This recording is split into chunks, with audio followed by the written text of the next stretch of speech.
Victory Tuesday feels almost as good as Victory Monday. Hell, it feels better. A primetime win week 1 against a Jets team that had all the hype in the world in the offseason. And the 49ers absolutely take care of business in a dominant fashion. Last year, they started out hot, beating the Pittsburgh Steelers on the road, a team that we expected that they would win. But a blowout was a bit surprising because the Pittsburgh Steelers are always ready. And then we saw what the 49ers were able to do. They were able to carry that momentum through the season, all the way through the NFC Championship, eventually losing in the Super Bowl. What will this season hold? Well, it's too early to tell that necessarily, but starting out hot week 1, not only beating a Jets team, but blowing them out, I think is very, very impressive. And now we got film we can watch. We're going to watch the all 22 of the offense only. I put out a poll earlier and said, hey, do you want to watch the defense and Bosa? A lot of people were giving Nick Bosa tons of crap about how he played. So I thought maybe people would want to check that out. But people said they'd rather watch the offense and Pooney in particular. So that's what we're going to do. We're going to quickly run through the offensive film. I got about an hour before I got a show on Roundtable Sports over there talking trash to the NFC West guys. Can't wait for that. But until then, we got a film review to get into. So we'll get into it, and we'll get into it next.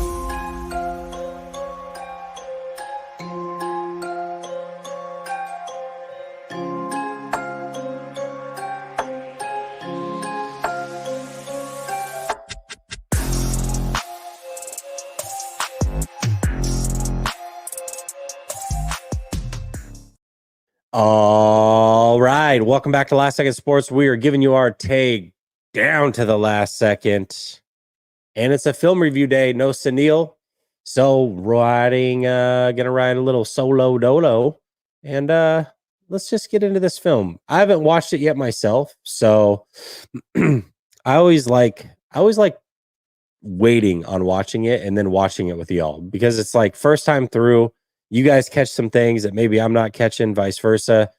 And we can just watch it. It's like rewatching the game, but an all 22 version. And it makes it kind of nice. I'm not going to lie. It's very, very nice to watch it from this angle because there's so many little things that you don't catch. Now, Dominic Pooney, for all intents and purposes, we heard he had a good game. PFF graded him out as one of the best run blocking guys in the NFL this past weekend. Now, Colton McKivitz, by all intents and purposes, did not have a great game. He had a couple penalties. Clearly, he was overwhelmed on a couple of these plays. But is that the case throughout the game? Did he play relatively okay outside of those? Not quite sure. That's why we have film to review. Before we get to that, let me get to the comments, make sure I don't miss anything here. Gav, I see you're here. Dude, it's 1 a.m. for you. You literally are here just to watch Kyle Juice and his one big play, his one catch. Is that what you're here to watch? I know you. I know you, sly guy, being a Juice fan. Love you some Kyle Juszczyk. So, all right, let's get into it. First play from scrimmage. Now, remember, the Jets had just gone 3 and out. I keep wanting to say Packers just because Aaron Rodgers is on the team. I liked what I saw from Pooney there, just getting up to the next level immediately. Look at him right here. Good job. Boom, gets up to the next level. Jets were just ready for it. I mean, usually it's pretty clear. First play of the game, and you're backed up inside your own 10. It's almost guaranteed to be a run. So they were prepared as you're going to get. No surprises.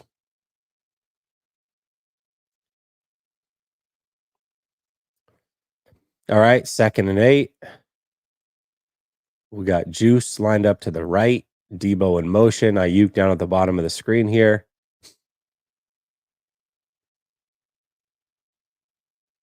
Good quick decision by Purdy. And what does the offensive line do here?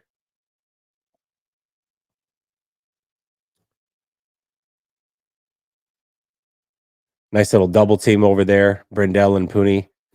This is what one thing I noticed about Pooney during the preseason. We'll see if it plays out here today when we're watching this, but Pooney's always trying to find work. Always trying to find work. Like a lot of offensive linemen across the league, they'll do their duty, but if there's nothing around, they're not looking to get dirty, if that makes sense. Pooney's always got his head on a swivel. He's always looking for contact, always looking to help out. I love that about him. Look at him. That's a great example right there. Quentin Williams just torched McKivitz, by the way. But look at what Pooney does. They fake the blitz. So watch, this guy over Pooney is going to fake the blitz, and then he's going to back off. They've got 5 men up on the line. Really, I mean, you could have a 6 guy, depending on how you want to look at that could blitz. So you have 6 people that are threats, potentially. You're going to get a simulated pressure and a back off. Once he realizes there's nobody in front of him, he's going to try to help out McKivitz. Now, McKivitz gets beat so bad that he can't help, but still, I love that from Pooney. I mean, Quentin Williams is one of the best. I get that, but dude, McKivitz. But watch Pooney. Watch what he does. Okay, nothing. Let me try to help. It's too late. Too late. He's already beat. It is what it is.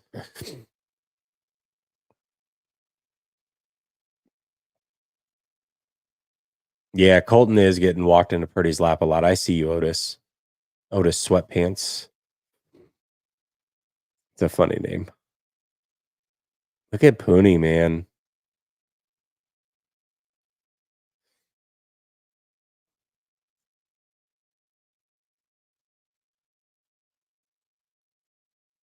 Good job by Brendel, too. Actually, Brendel had a nice little help there. Pushes 94 over so that Pooney can carry him. Now, it's tough for him to get back, but ultimately, overall, does a pretty good job. Look, he pushes 94, then he gets back, tries to get to the linebacker. Linebacker is a little too quick, is able to beat him to the angle. That's Mosley, I believe. I mean, these guys are asked to do a lot. And that's kind of the frustrating thing, though, right? Is that Kyle Shanahan does expect a lot from his offensive linemen. And then he goes and like drafts guys super late, undrafted guys, just expects them to perform at a high level. Like there's a lot on these guys' plates, man. It's not easy.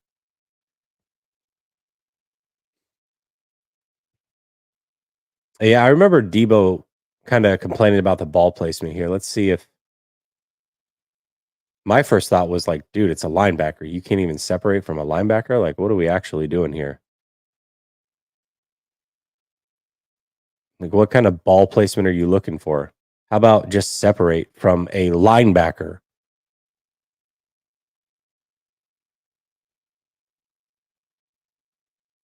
I mean, I don't know that that's bad ball placement.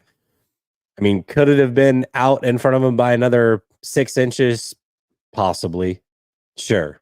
Was it perfect? I guess not. But it was out in front of you. And the linebacker just makes a really good play on it. And you got 0 separation. I don't know what to tell you.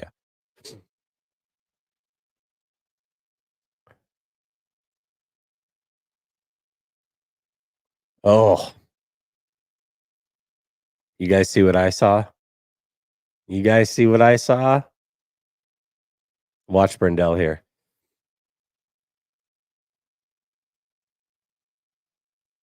I mean, just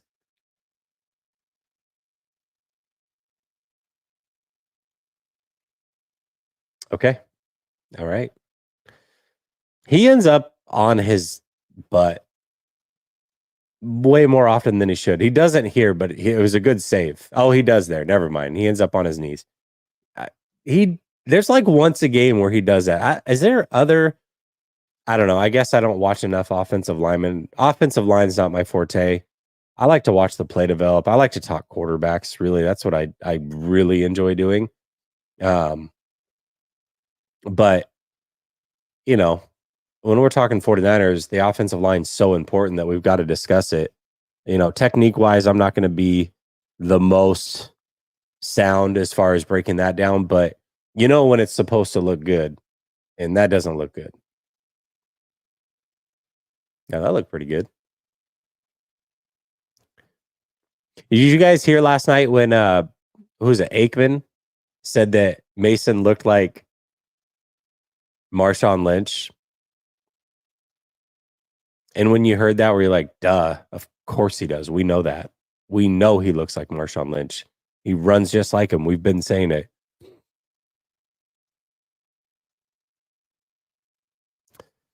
Kyle has proven he can win with a less than adept O-line. And I think sometimes we're overcritical of the O-line. Well, I mean, I think it depends on what's the talking point, Gav. If the conversation is, well, listen, these guys aren't they're not high draft picks. They're living up to expectation. Technically, I mean, yes, they are. They're living up to expectation. But within the confines of what else is across the NFL with these teams that really put a lot into their offensive line, it's just not acceptable. And again, I think this is the hard part. The 49ers are in a position where they were this close to winning a Super Bowl. This close. So if we don't get nitpicky and granular with this team to figure out what can push them over the top, what can be the difference maker to finally win a Super Bowl, then it's really tough to have conversation. I mean, if we're just excited with the team being good, we can do that. But I feel like that was like, if we were Detroit Lions fans last year, just being excited would be acceptable. But I bet you Detroit Lions fans this year have a whole different expectation, and the way they talk about their team will be much different than the way they talked about their team a year ago, right? Because that excitement's kind of worn off. Now you have expectations. Now you're trying to figure out, how do you make that next step? And so I think a lot of times when we discuss the 49ers, it can be looked at as like negative or what have you. And really it's like, yeah, we're being very hypercritical of the team, but that's because that's what this team has earned. Like if you I don't know if you've ever coached anyone or, if you have kids, but if you believe in somebody's potential, usually you're almost hypercritical on them because you believe they can do so good. If you didn't believe in them, you just kind of let them be. You'd be like, I mean, whatever. You tried, you did your best, but I don't really expect anything else. But when you truly believe in someone and you expect good things from them, you kind of are overly critical. I think that's just life. Sauce Gardner, man, good defense here. Did you know? I don't know if you guys knew this, but Brock Purdy went 6 for 6 when Sauce Gardner was off the field. If you don't think Sauce makes a difference, he definitely does. He's a hell of a player, man. He's a really, really good football player. Really good football player.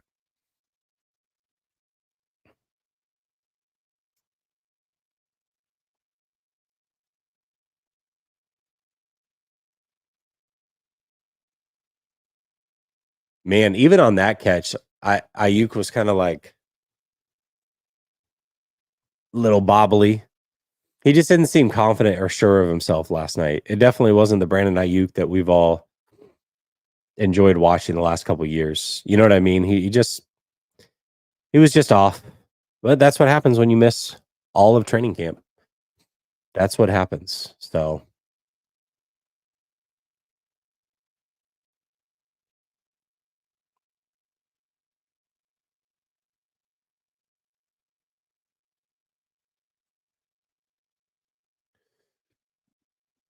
I like what Purdy did there, just getting down, protecting himself.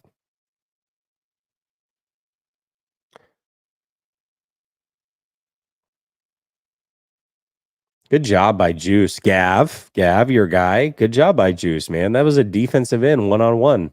You did a good job holding up there. Really good job, actually. Look at this. They expect him to block 72 all on his own. He gets in free. Juice comes across the formation. It's one-on-one. Does a good enough job.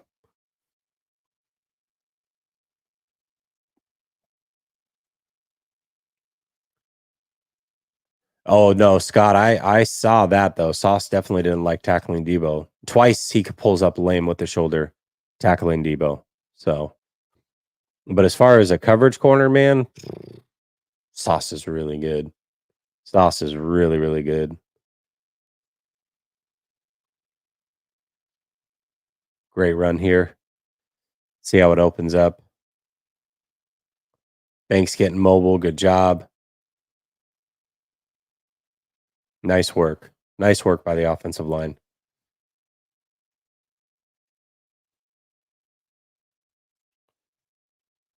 They really gave him two options. He could have cut in right here, could have cut in there, or could have bounced it out. Did a good job. I think he made the right decision because if he would have cut in, he would have probably made contact earlier. But ultimately, I think they gave him good running lanes for sure.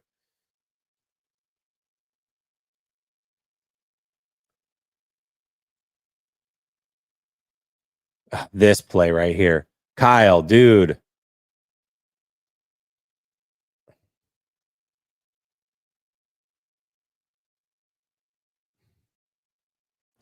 It was a 3rd and 5, and they're running a trick play.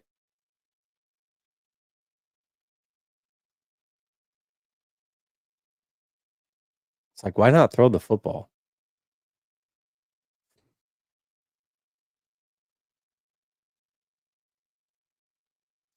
And then you lost 3 or 4 yards. You turned a 47-yard field goal into a 51-yard field goal. I don't know. I think he got too cute here. There was a couple instances where Kyle, I think, on 3rd down, 4th down decisions, just unnecessary. And then Debo, dude, protect the ball. Look at this. Look at Debo just letting it, just hanging the ball out there for anybody to grab. Look at him. Yeah. Don't do that. Don't do that, Debo. That's how you fumble. A fumble there would have been disastrous.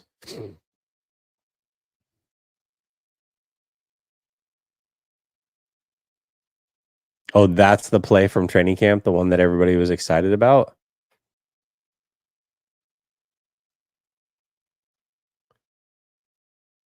God, dude, they just bit on that play action so hard.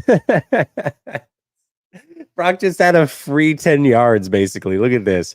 Look at everybody on the screen. They just completely go with Mason. My gosh.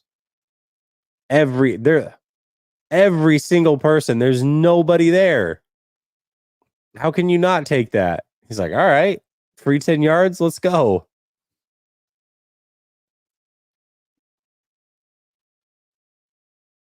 Great job. Great fake by everybody. Nice. Just green grass in front of him.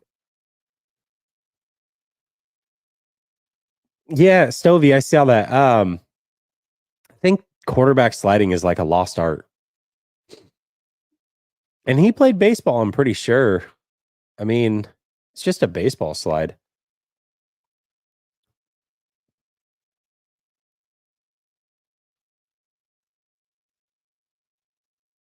See, this is where I think Debo's at his best. These types of plays. I don't like Debo just straight lining up in the backfield. I like to get him on the edge because usually he's going to go against corners. You know, obviously you've got a chance of a linebacker, and I think a linebacker makes a play here. But, you know, a lot of times you get on the edge and it's you and corners one-on-one. That's why he was able to break that first tackle, right? That was a corner. And that's much different than lining up in the backfield and just running behind a fullback. Like that's a whole different ball game. You know what I mean? I like Debo when he's in motion like that, gets a running head start. Because Debo's all about momentum. You give him momentum and he's just a handful. And on plays like that, you're guaranteeing momentum before he even gets the ball. So for me, that's where Debo's at his best. Jet sweeps, all that type of stuff. I love it. Orbit screens. Just get him in motion and get him the ball. And let Mason and CMC and Garendo and all these other guys take these big hits from the big bodies up front. They're built for it. Debo losing weight, I don't necessarily want him taking those shots. I don't think it's ideal. Great block by Saubert there.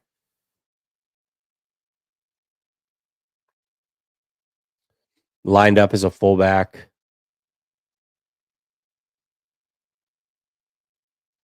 Good job. Kittle, of course, doing great work. I mean, that was all the tight ends. That whole running lane was because of those tight ends. Look at this. Saubert, man.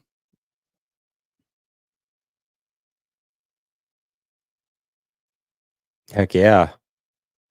Heck yeah. Great block by both those tight ends.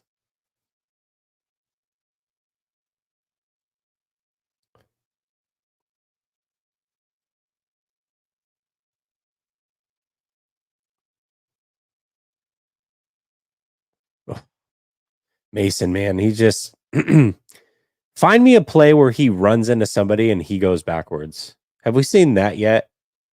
Like, not just in this game. Have we seen that period? He doesn't go backwards. He hits you and he just keeps moving forward every single time, man. It's just cheap yards. And not all running backs can do that. It's fantastic. He's a handful. I mean, 3 broken tackles and then in a pile of 3 guys and still moves forward a half a yard. That's just, dude, he's incredible. He's incredible.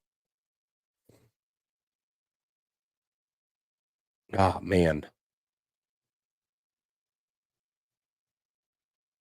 He's just so fun to watch. So fun to watch. McKivitz, man. Gosh, dude.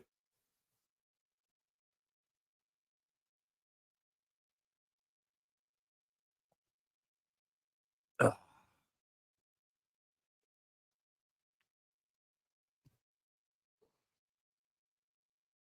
man.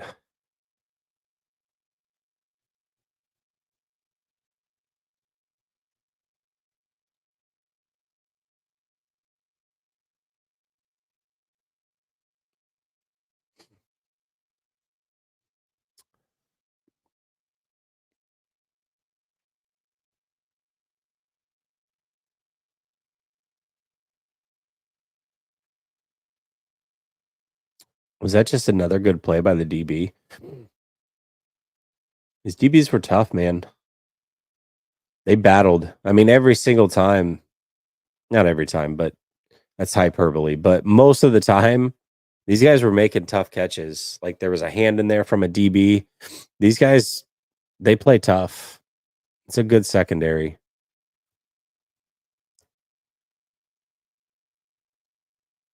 Pooney, man. Great job by him. Juwan Jennings.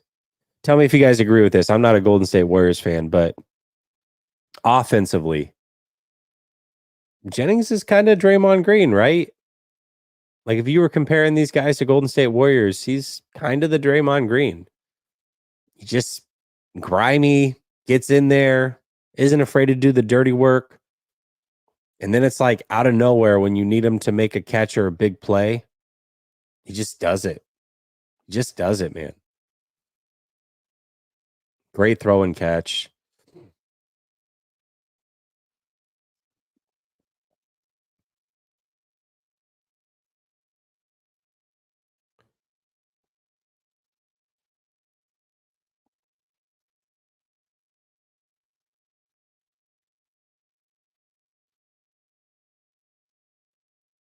Gosh. Another one. Mason just getting robbed of yards, man. Robbed of yardage.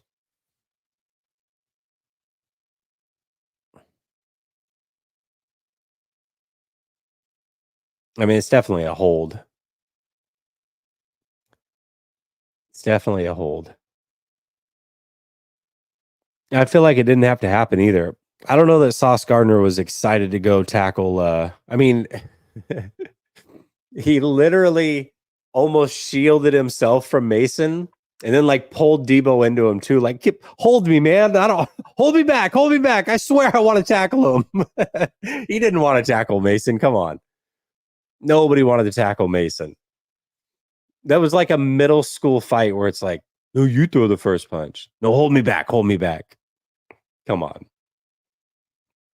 He didn't want to tackle him. He didn't want to tackle him. I think he was held, but he was totally fine being held.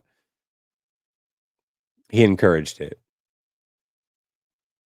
I remember when I thought this was a penalty, I was like, all right, Niners, 3 penalties, 1 drive, man. This is super undisciplined football. But they ended up pulling that flag back. And that was because they threw it behind the line of scrimmage. It was technically a run. Or threw it backwards, so it was technically a run or whatever have you. Mason is just a handful. Yeah, Mason's not only his hands, but his route running, his blocking. I mean, everything. Mason's just better. There he goes. Falling forward again. That's the goal. Let's see if we can find one play where he gets hit and gets driven backwards. I don't think it exists.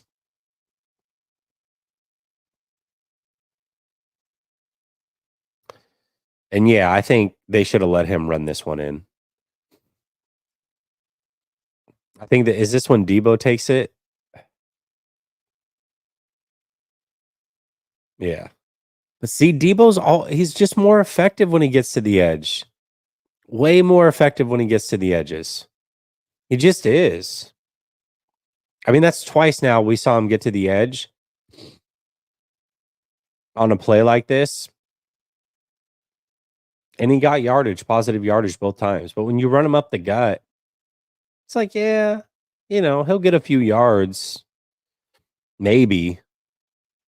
But he's taken much bigger hits. I don't know. I mean, these are corners and safeties hitting him. He can take those. It's not linebackers and linemen.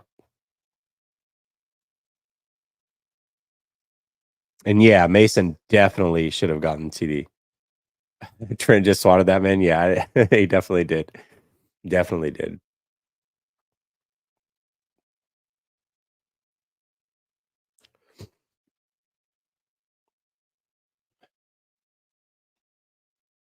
Oops. Here we go.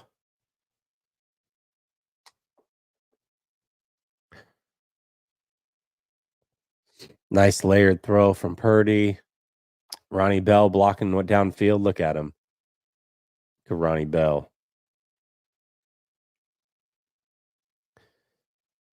Ronnie Bell may not be the best receiver. He may not pan out totally. We'll see. But man, he is not afraid to get dirty. He's definitely a Niner. The way he plays, he's very physical.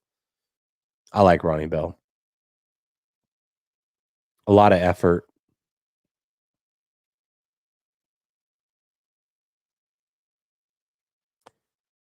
And that's the other thing about Debo in the backfield. It's almost a guarantee he's going to get the ball when he's back there. So you're not fooling anybody. Like, who's fooled when Debo's in the backfield? 8 times out of 10, he's getting the ball. Ran, a handoff to him. The other time, they're going to throw to him on a Texas route. And then 1 time out of 10, it's like, okay, we'll play action and do something different. Like, it's pretty clear when Debo's back there, he's most likely touching the football.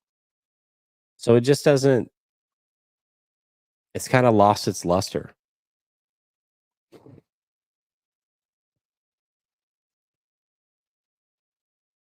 Now, I think if you put like him and Mason or him and CMC back there together, you can have some fun, right? You can do some really cool things. But when he's back there as a single back, he's usually getting the ball.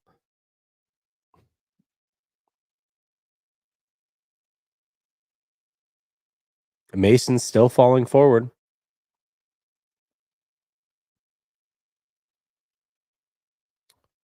I'll say this, Debo had a penalty earlier. He might have been able to have one here too, because that's a hold as well. But effort-wise, Debo's not a great blocker. He's not. But the problem I've had with Debo in the past is a lot of times he hasn't been a willing blocker. He's been a willing blocker on this film, which is great to see. Great to see. Mason made a few of these catches in training camp as well when I was there. Had guys draped all over him. Contested catches. I mean, that's not an easy grab for a running back. You got a linebacker hanging on you. It's a really, really good catch from Mason. Good route. Jugs machine helped him.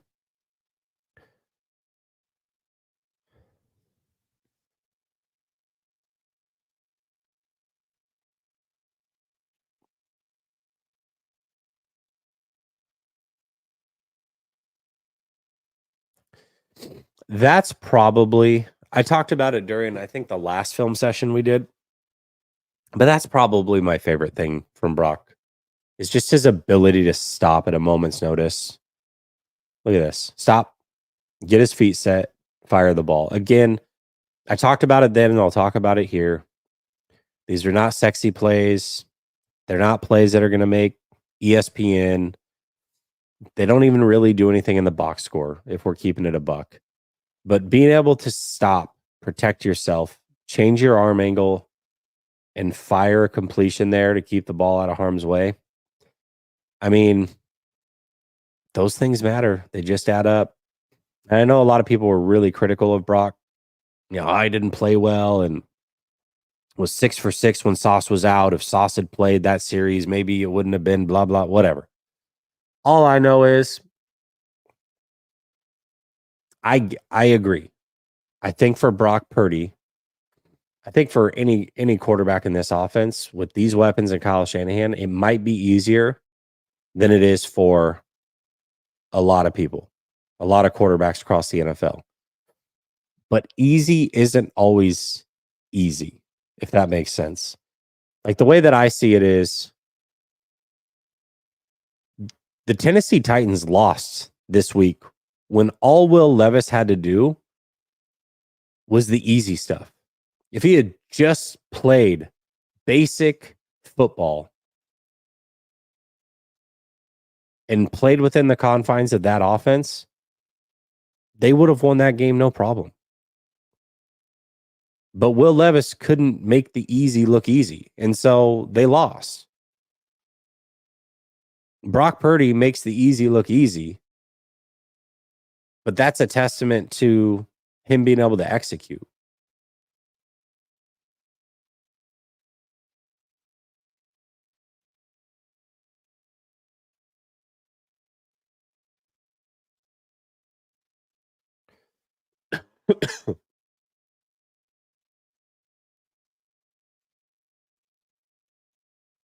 Jawan Jennings just gets open, man.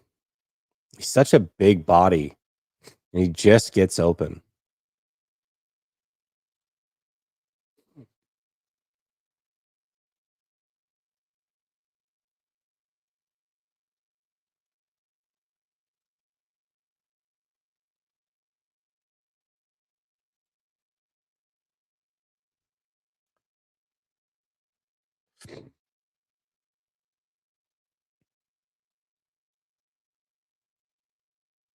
I mean, the way he can separate with the lack of speed he has is impressive. Jawan Jennings is an impressive football player.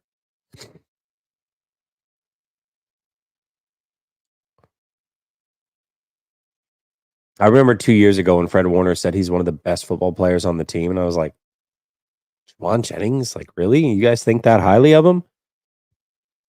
It's clear now, right? Like, you watched Jawan Jennings last year, and now you watch him early this year. It is clear why Fred said what he said.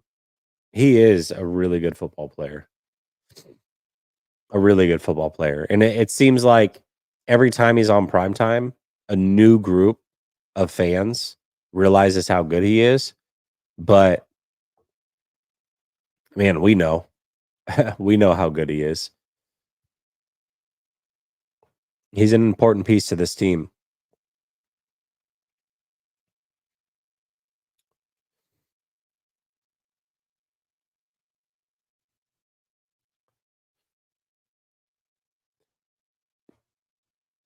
Offensive line's kind of holding up, right? Like they've done a good job, I feel like, for the most part. McKivitz, penalty, a couple blown passes, blocks, what have you. But I think for the most, and listen, he's always the first one to give it up, right? Like look at No, the offensive line does good, and he's always the first one to give up the pressure. But overall, I mean, he gave enough time. It was such a good throw by Purdy. Golly. Midseason, Ayuk makes that catch. But also, I don't know. I feel like Ayuk's dropped kind of those diving things quite a bit throughout his career. It's just not a catch he's perfected.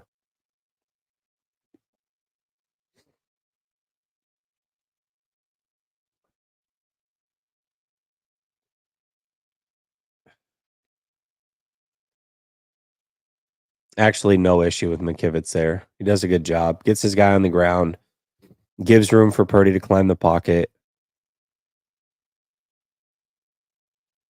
Might have been a hold by Banks. I think Banks was probably holding there. I think Banks was probably holding. We'll see. I gotta jet it like 8:55 to get ready for that other show. So I don't know that we'll make it through all of it, but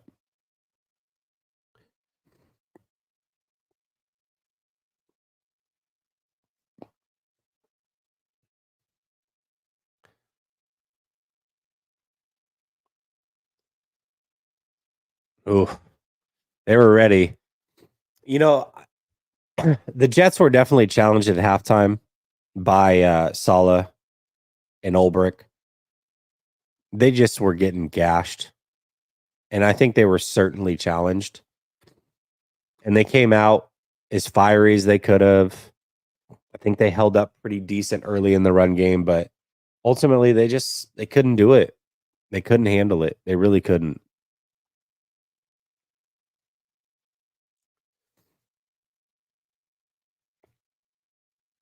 See, I like that wrinkle. Start with Debo in the backfield, motion him out, get him a free release because he's coming out of the backfield. And then great play by Purdy here.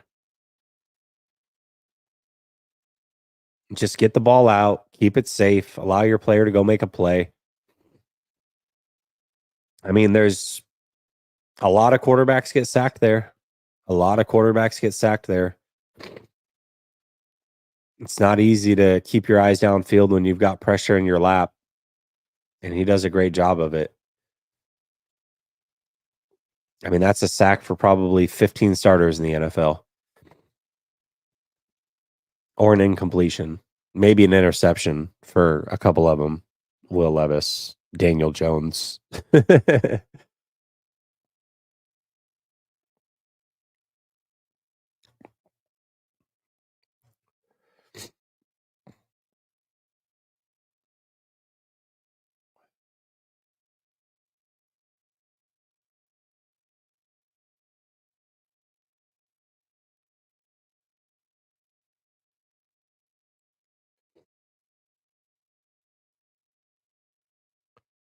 Now they're just getting the ball out quick. Let me skip through a couple of this here. See if we can get through most of this.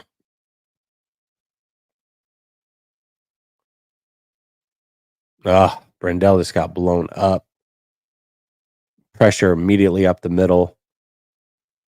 Mason has to slow down. It allows people on the edge to get the beat. Just not a great rep there from Jake Brendel.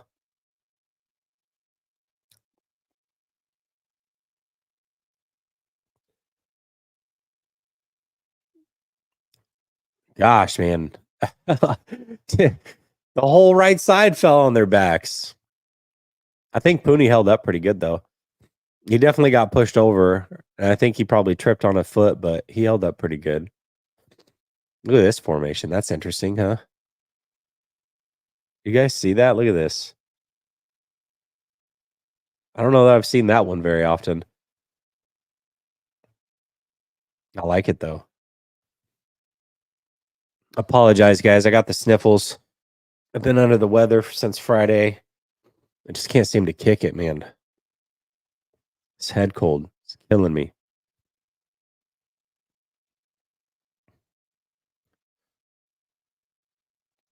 Oh, that was the quote unquote could have been a hip drop tackle, huh?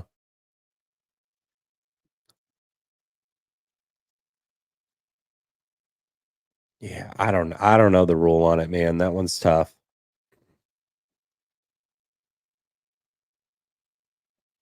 You saying Feliciano at center when he gets back?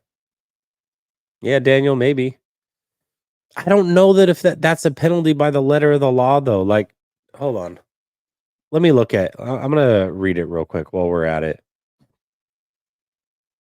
34-ish minutes. Hip drop tackle rule. Grabs the runner with both hands, wraps them with both arms. Okay. Swivel or rotates their hips, unweighting themselves. Lands on the runner's legs and feet. I mean, he kind of did all those things, right?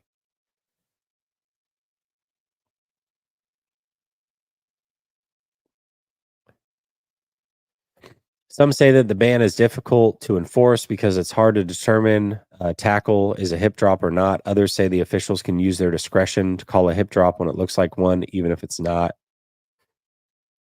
Yeah. I mean, by the letter of the law, I feel like that was probably a hip drop. Great job up front. It's a good catch by Juice.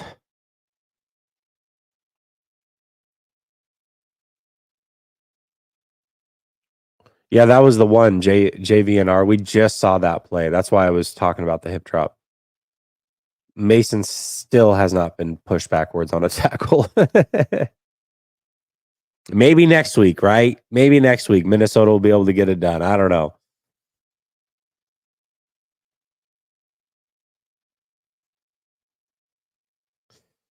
Yeah, Gojira, listen, I don't necessarily disagree. The 49ers hip drop quite a bit actually. The linebackers in particular, Greenlaw and Fred Warner. So it's something they've got to change in their game. I'm not necessarily against the rule being taken away. Tackles are tackles. I get it. But if the rule's in place, I mean, by the letter of law, that certainly should have been enforced, right? I mean, he did all the things necessary, the three things in order for it to be a hip drop, in my opinion.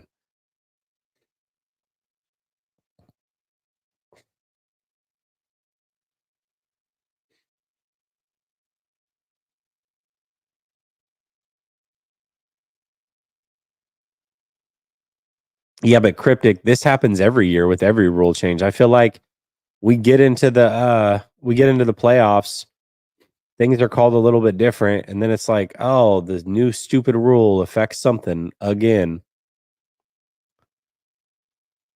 Juice, there it is, Gav. We made it at least to that for you, bud. There you go. There you go. There's your guy.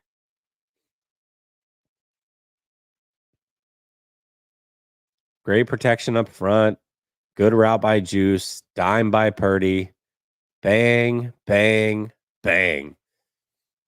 Great execution all the way across the board. Perfect.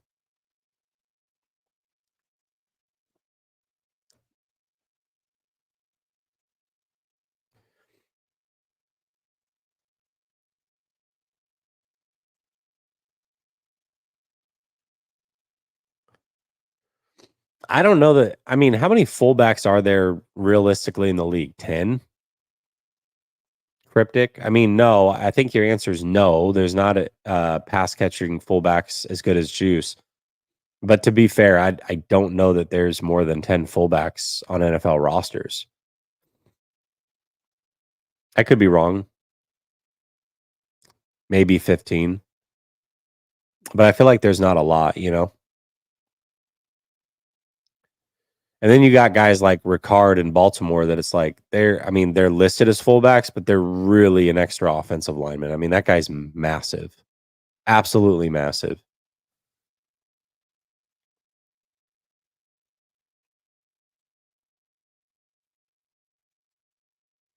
Gosh, Mason, dude, he's just.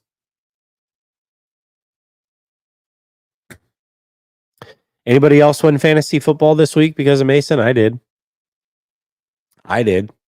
Felt pretty good about that. Had CMC. Found out he was out. Went and picked up Mason in my 10-man league and won coming from behind. That felt great.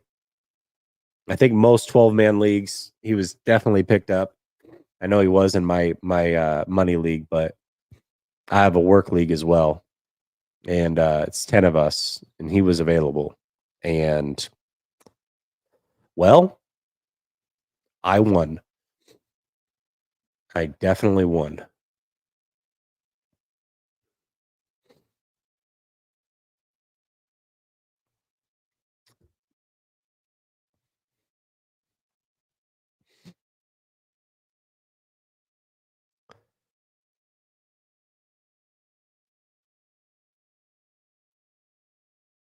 I mean,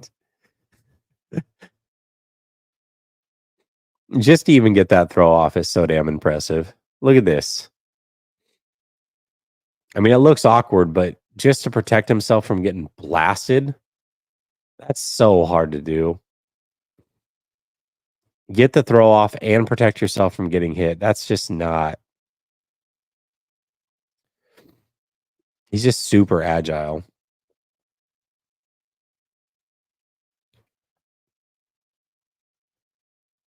Gosh, dude, Mason's. I can't. Dude, every time he runs, it's just so exciting to watch. My gosh, man. How can you not be geeked for Mason after last night? Wow. Should we talk real quick about are you being facetious, Jedi? Are you being facetious? Yes, it was an incomplete pass. I feel like you might be being facetious, but maybe you're actually, you do mean it. You're saying, wow. I don't know. It's hard to read tone, but dude, that was an impressive play, even though it was incomplete. You are okay. All right. I knew it. But let's talk about Mason last night, right? He has the game of his life, finally gets to start. You got Kyle Shanahan allegedly making his decision and telling Mason Friday he's starting. You're not hating? Oh, okay. I like how you preface you're saying you're not hating today, by the way, Jedi. But anyways, Mason has the game of his life, finally gets to start. Presumably is told Friday he's going to start. Now, by league rules, if you knew that CMC wasn't playing, you're supposed to report that.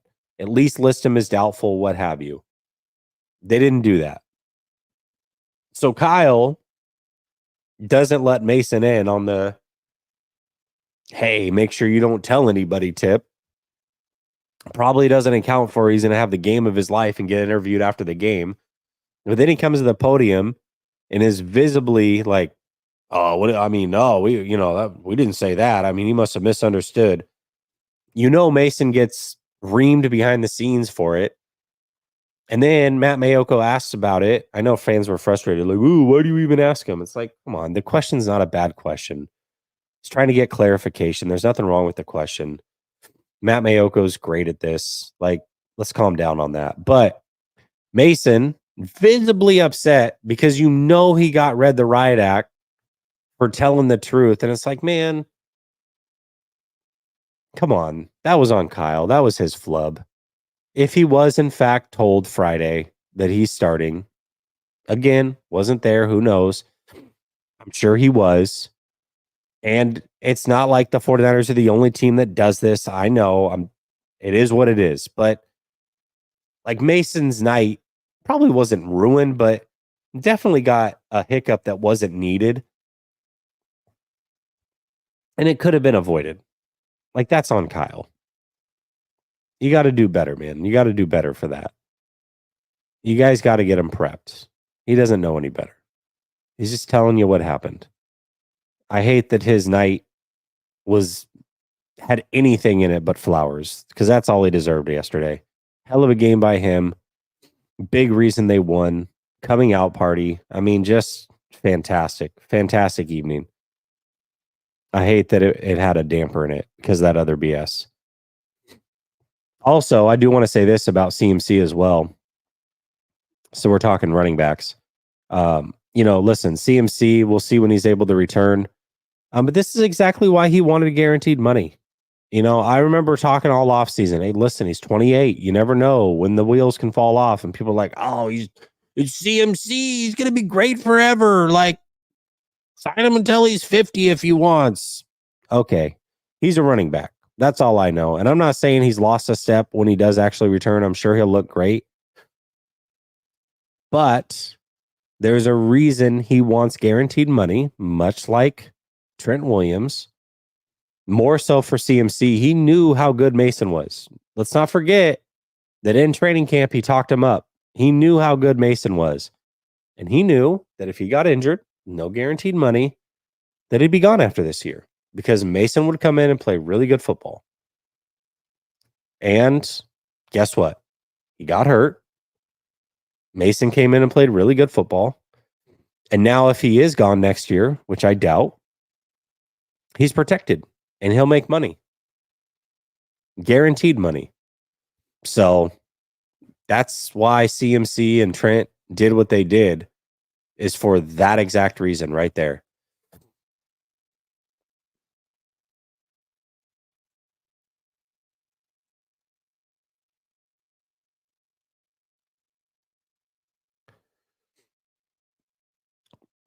And Jeebus, what I'm saying is, if Mason continues to play well and CMC's in and out of the lineup throughout the course of the year a little bit, why would you bring back a player for what, $12-14 million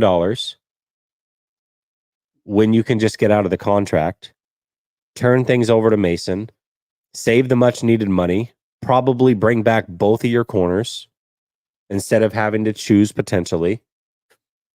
Like, that's a no-brainer. I mean, that's just smart. Or you can pay $14 million for a 29-year-old running back that has just played another year of football, knowing you've got a young lion ready to go on the bench. Like, I don't know. I just, what CMC did was smart business on his part, and I totally understand it. I just think that was a reason why we kind of saw it in full display yesterday, in my opinion. Jets gang. Hey, Jets gang. We had a hat bet. You have to get a 49er hat and you have to call in and we have to bring you up and see you in that 49er hat. We did have a hat bet. If I'm not mistaken, I'm pretty sure.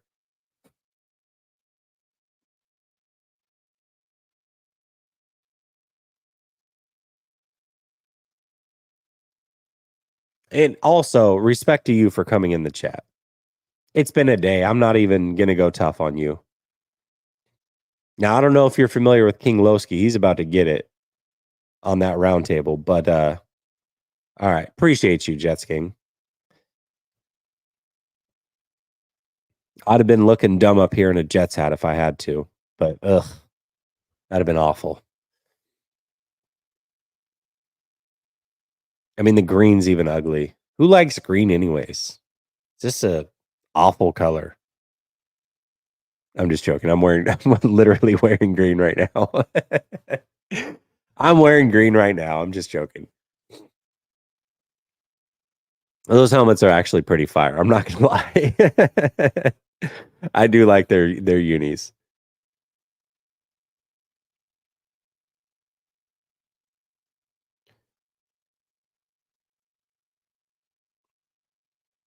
If that was Jimmy G pointing, that would have been an interception, guaranteed. How much you want to bet? Yeah, Mo, I think Eric looked really good, actually. We've pointed it out a couple times. He's looked good. Pooney, I think, looked every bit as good as what people thought he did on second notice. I mean, here's a great play from him right here. Being able to cut over and shield off this defender Super impressive. I mean, he's able to hold him back from Mason, get his body in front. That's an athletic move from a big guy. That's not easy. I mean, look at where 94 starts and look at where he is. And he's able to just boom, cut him off, get on that side of him. It's really good.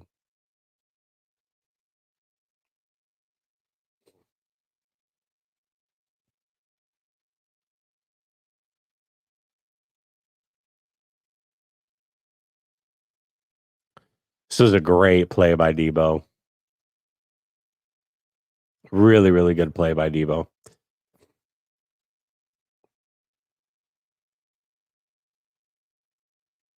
Yeah, they were. There was some good running lanes. Big Dez, I agree with you. Listen, this was game one. I'm not going to nitpick too much, but if Mason just becomes CMC and starts running the ball like 30 times a game and Garindo doesn't spell him, we're going to have the same conversation that we did. We're going to have the same exact conversation we did with CMC, where it's like, man, just keep him fresh.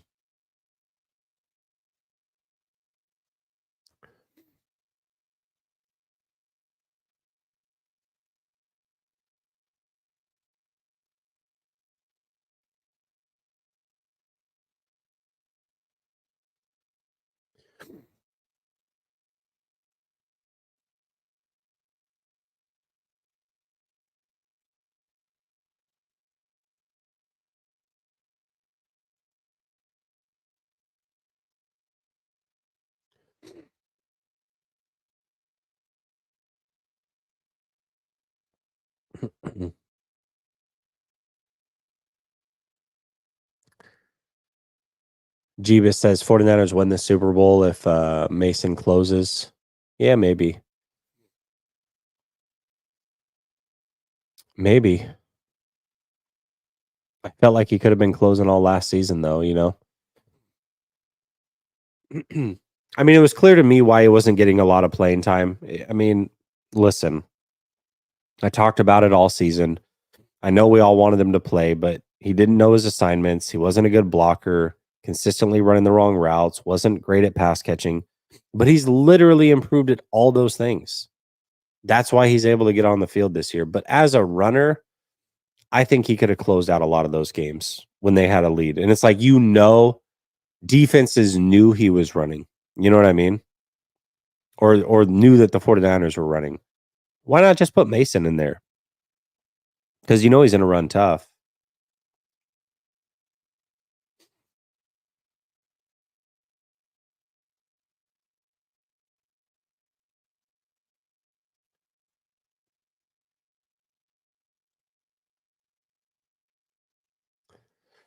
Yeah, Jeebus. I mean, it's over 5 yards a carry, right? What did he 5.6 yards per carry coming into last night, and then he averaged over 6 a carry yesterday? Like, dude, just an impressive football player.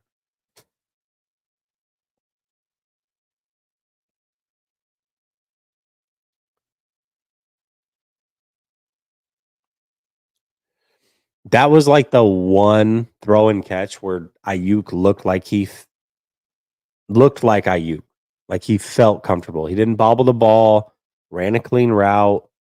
Timing was good with Purdy. That was like the one play.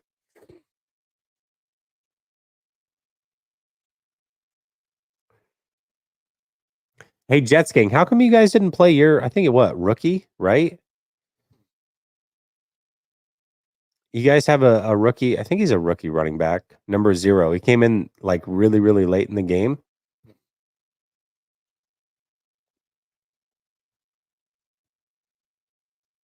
How come you guys didn't play him? He's tough.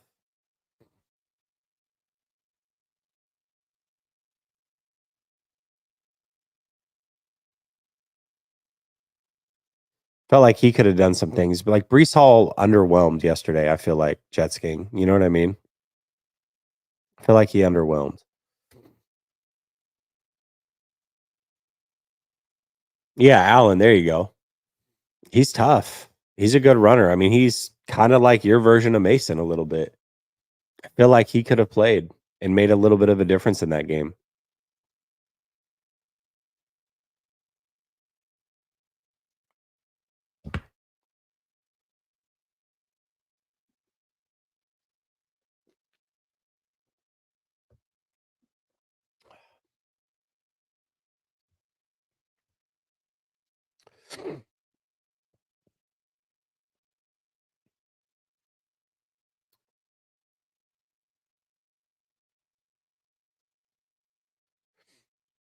I want to say this too. I said it yesterday, but I'll reiterate it. A lot of people are giving Aaron Rodgers crap, and maybe he's washed.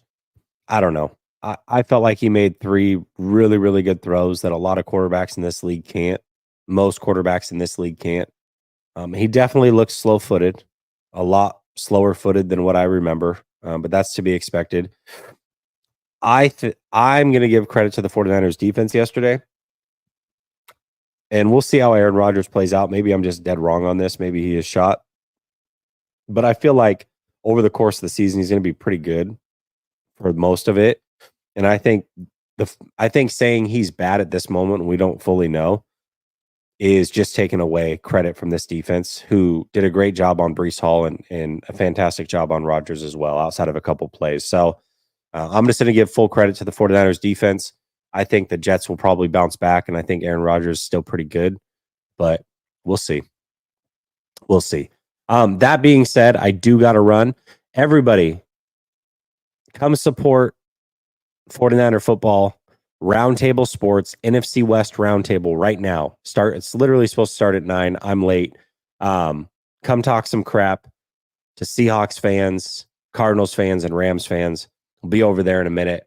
Appreciate y'all. Sorry we couldn't get through it all. But listen, the 49ers ran like a million offensive plays. This is longer film than normal. So appreciate y'all. Much love. Peace.